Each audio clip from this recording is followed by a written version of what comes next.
إن الحمد لله حامدا ومصليا أما بعد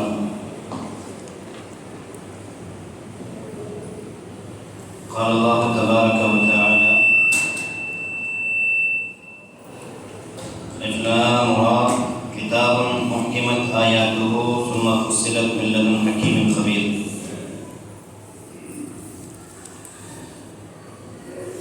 آج کی تراویح میں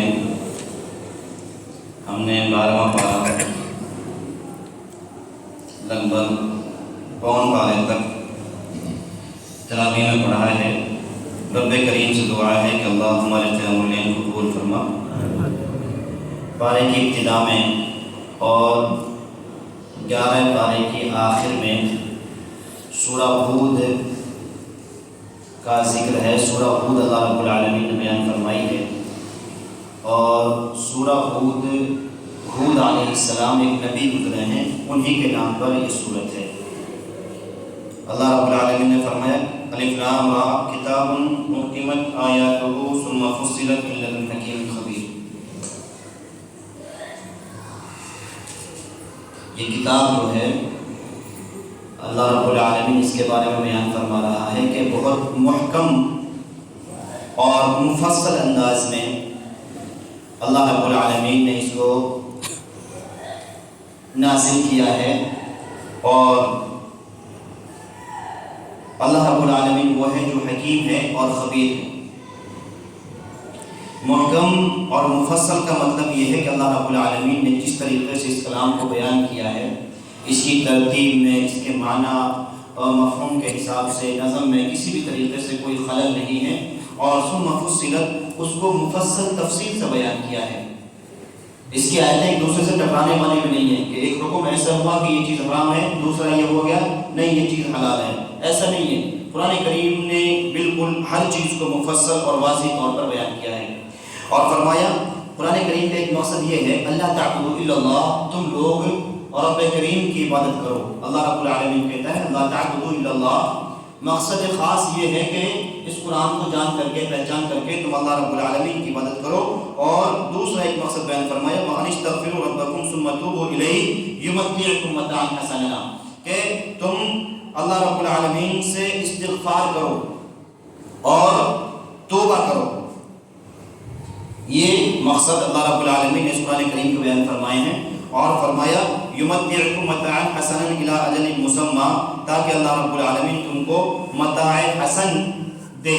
متاع حسن کا مطلب ہوتا ہے اللہ رب العالمین نے جس چیز کو انسان کے لیے دیا ہے اس پر صبر دے دے، اور جو چیز نہیں اس پر شکر دے دے، اور جو چیز نہیں ملی ہے اس پر صبر مل جائے. یہ اللہ رب العالمین کی طرف سے ایک بہت بڑی نعمت ہوا کرتی ہے کہ جو چیز ملی ہے اس پر شکریہ، اور جو چیز نہ مل پائی ہے اس پہ صبر. تو اللہ رب العالمین کیا ہے، اگر اللہ رب العالمین کی عبادت کرو گے اور استغفار کرو گے، اسی طریقے سے توبہ کرو گے، تو اللہ رب العالمین کیا ہے یہ چیز عطا فرما دے گا. آگے اللہ رب العالمین نے ارشاد فرمایا وَمَا مِن دَابَّةٍ فِي الْأَرْضِ إِلَّا عَلَى اللَّهِ رِزْقُهَا. زمین پر جو کچھ جاندار چلتے پھرتے ہیں، جانداروں میں انسان بھی ہیں اور چوپائے بھی ہیں، کیڑے مکوڑے بھی ہیں، تمام کے تمام کے بارے میں اللہ رب العالمین کہتا ہے فی الارض الا علی اللہ رزقها. جتنے بھی جاندار زمین پر چل رہے ہیں ان کی رزق کی ذمہ داری ہمارے پاس ہے. اس کا رزق کون دے گا؟ اللہ رب العالمین دے گا. آیت کریمہ پر غور کریں تو معلوم ہوگا کہ اللہ رب العالمین کا علم کتنا زیادہ ہے اور اس کی قدرت کتنی بڑی ہے.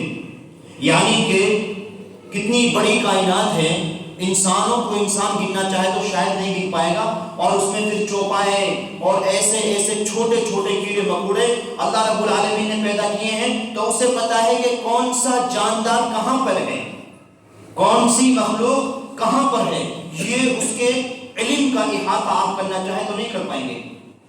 فرمایا کہ اس کا رزق اللہ رب العالمین کے ذمہ ہے، اس کے بارے میں خبر رکھنا کہ وہاں پر ہے. پھر دوسری بات، خبر رکھنے کے بعد اس کا رزق وہاں پر پہنچانا، یہ اس کی قدرت کی ایک بڑی دلیل ہے. ایک تو خبر بھی اللہ تعالیٰ کو ہے، دوسری چیز اس کے لیے رزق بھی وہ پہنچا رہا ہے.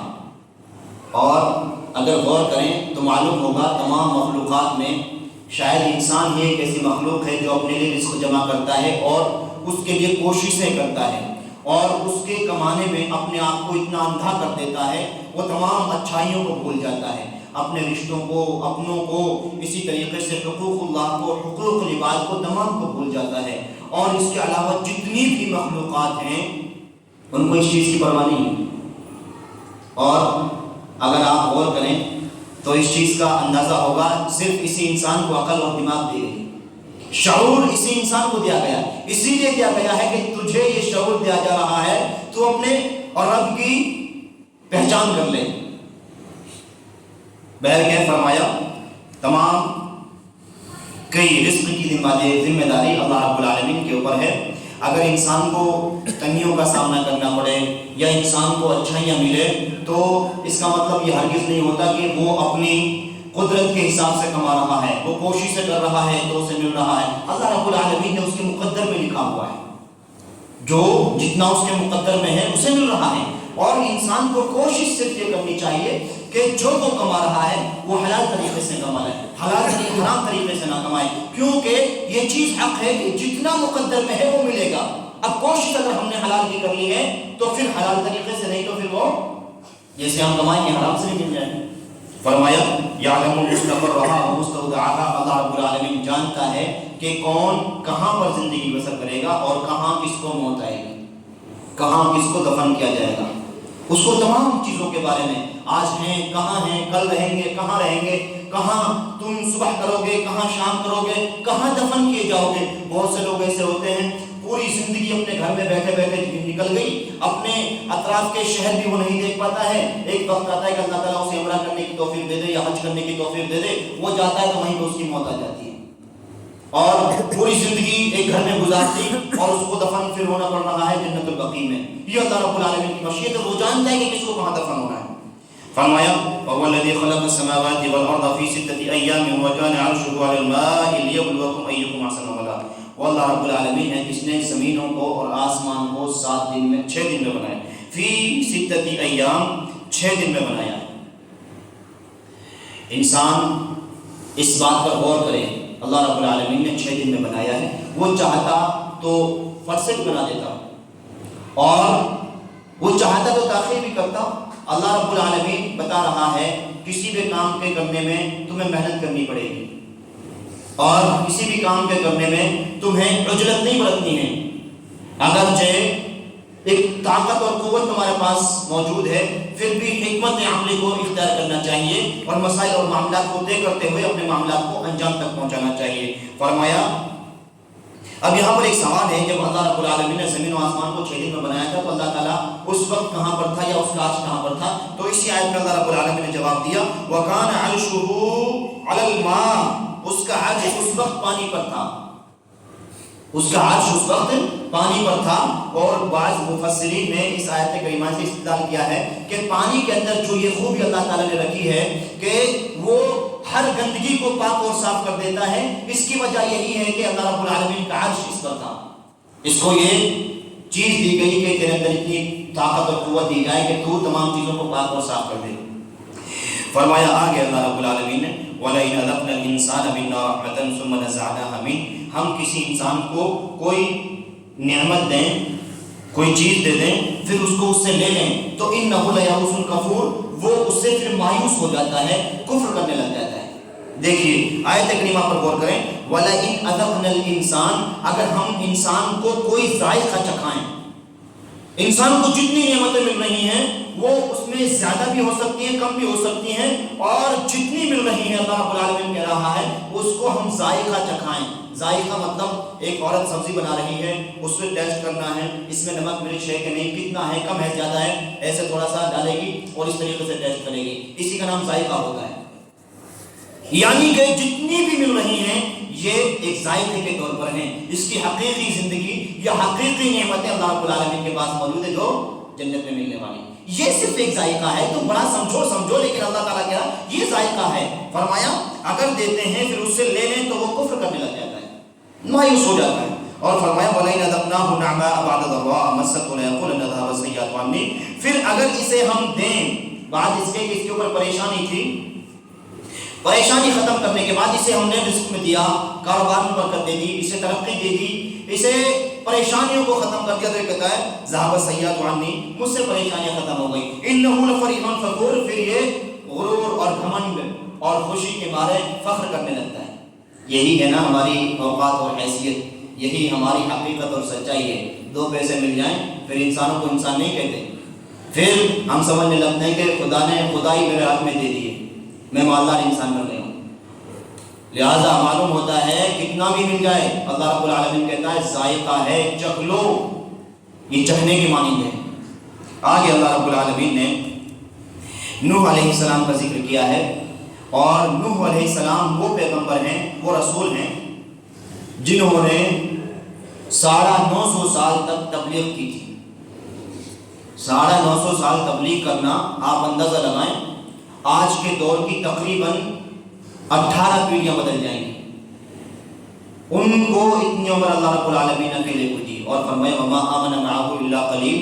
لوگ ایمان نہیں لائے. 950 سال تک تبلیغ کرنے کے بعد بھی چند لوگ ایمان لائے. بعض مفسرین نے لکھا ہے کہ 80 لوگ ایمان لائے تھے. 80 لوگ ایمان لائے تھے. کتنی محنت انہوں نے کری ہوگی اور کتنے مسائل کا انہوں نے سامنا کیا ہوگا. آج اگر ہمیں تھوڑا سا کوئی سنا دے اور تھوڑا سا کوئی کچھ کہہ دے، کیسے ہو تم؟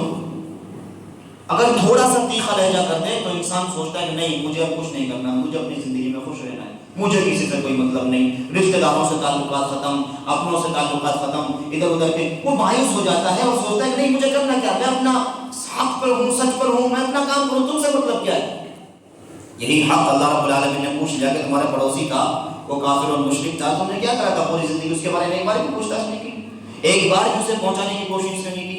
اگر یہ سوال ہو گیا تو یقین مان لیجئے شاید ہماری نمازیں پھیکی پڑ جائیں. یہ پیغمبر ہیں، 950 سال تک تبلیغ کی، لوگ ایمان نہیں لائے، نہیں سمجھے. لمبا واقعہ ہے، بار بار سنتے ہیں.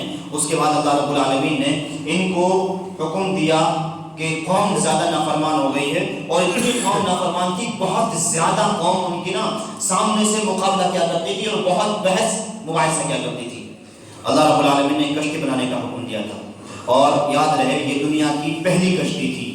اللہ رب العالمین سمندروں پر کیسے سفر کیا جائے گا یہ نوح علیہ السلام سے سکھا رہے ہیں. ایک وقت آئے گا کہ تم ترقی کرو گے اور ترقی کی حد یہاں تک کرو گے.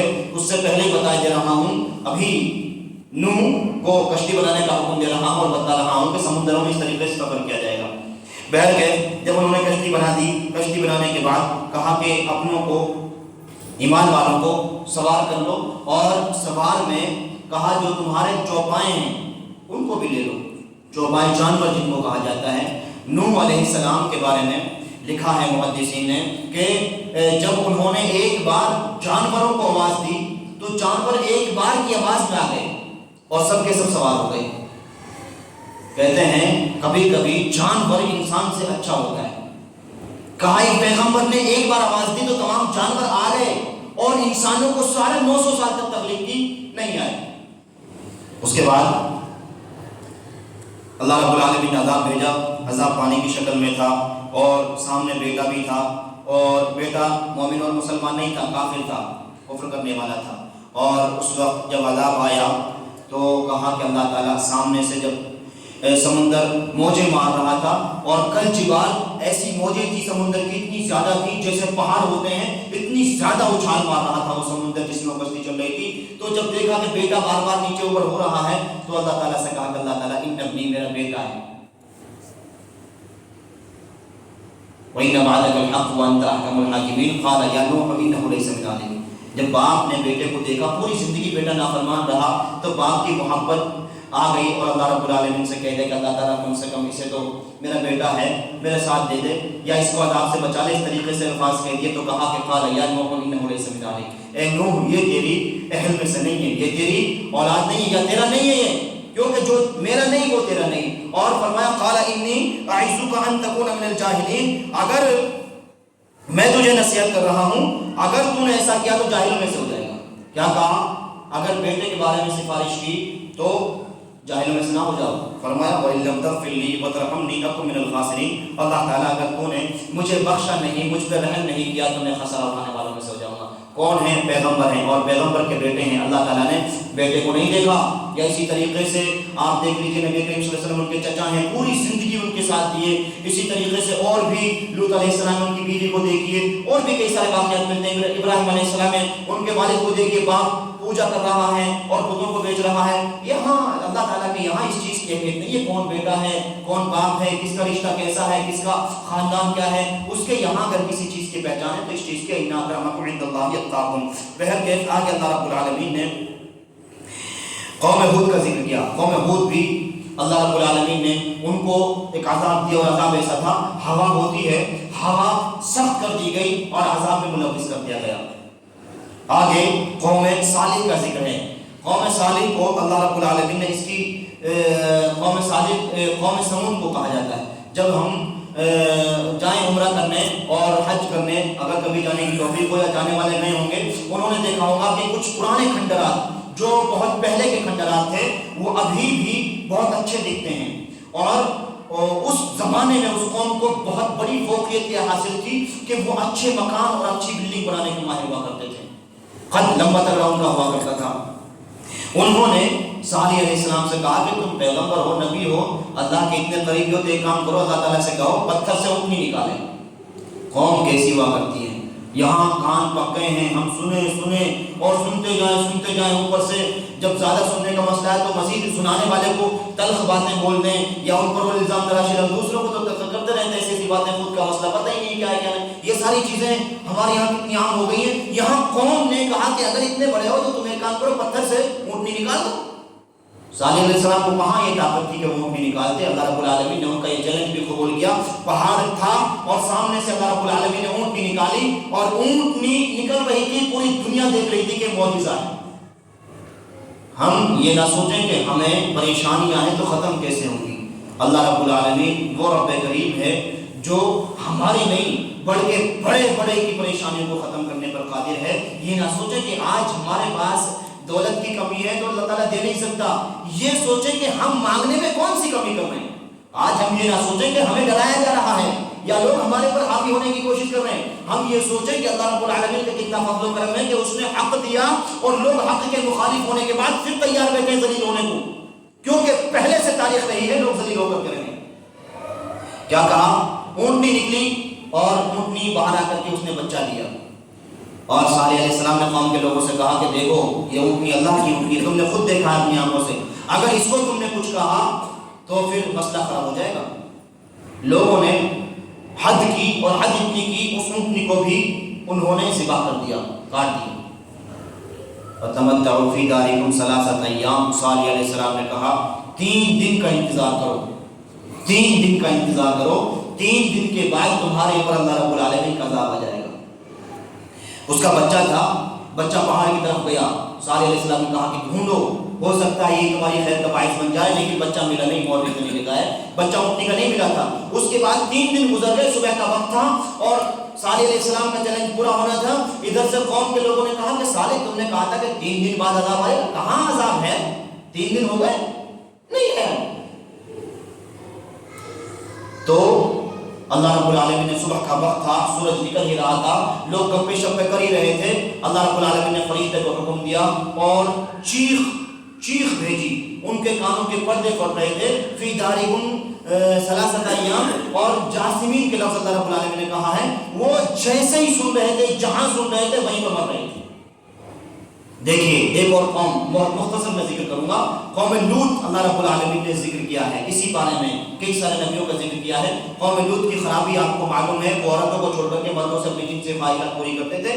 اور لوط علیہ السلام نے بار بار سمجھایا، نہیں ماننے پر پھر اللہ رب العالمین نے وَلَقَدْ جَاءَتْ رُسُلُنَا إِبْرَاهِيمَ بِالْبُشْرَىٰ، آئے فرشتے ابراہیم کے پاس. ابراہیم علیہ السلام کون تھے؟ لوط کے چچا تھے. آئے اور جا کر کے ان کو بشارت دی کہ تم کو بشارت دے رہے ہیں تمہارے بیٹے ہونے والا ہے. اس سے پہلے جب آئے تھے تو ابراہیم علیہ السلام نے ان کو ایک جانور ذبح کر کے تل کر کے ان کے سامنے رکھ دیا تھا اور کہا کھاؤ. فَلَمَّا رَأَىٰ أَيْدِيَهُمْ لَا تَصِلُ إِلَيْهِ نَكِرَهُمْ جَسَمٍ خِيفَةً. وہ نہیں کھا رہے تھے، کہنے لگے ہم نہیں کھاتے. کہا کیوں؟ کہا ہم اللہ رب العالمین کی طرف سے فرشتے ہیں. دیکھو نبی کو بھی نہیں پتا یہ فرشتے ہیں. لوگ کہتے ہیں نبیوں کو غیب ہوتا ہے، غیب کا علم ہوتا نہیں ہوتا ہے. بھائی کون کہتا ہے؟ کیوں ہوتا ہے غیب کا علم؟ کہاں کھاؤ، کیوں نہیں کھاتے؟ ہم فرشتے ہیں. ان کو نہیں پتا تھا یہ فرشتے ہیں. اگر پتا ہوتا تو اپنا جانور بے کار نہیں کرتے. اسی طریقے سے اس کے بعد جب بشارت دے دی تو کہا اسی طریقے سے عذاب آنا ہے قوم لوط پر. کہا کیوں ان لوگوں کو سب کو پریشان کرتے ہو یا سب کو ذلیل کرتے ہو؟ نبی ہوتا ہے نا بہت معصوم ہوتا ہے، لوگوں کے طرف سے بہت رحم دل ہوتا ہے. کہا کیوں سب کو کرتے ہو؟ کہا ان لوگوں کو ہونا ہے جو لوگ نافرمان ہیں. ایک خطہ زمین کا، اتنا خطہ جتنے لوگوں کو جہاں سے سزا دینی تھی، جہاں سے لوگوں کو تکلیف، لوگوں کو عذاب دینا تھا، وہیں سے اس خطے کو پھاڑا، زمین کو اٹھایا اور اوپر سے الٹا کر کے مارا. کون ہے؟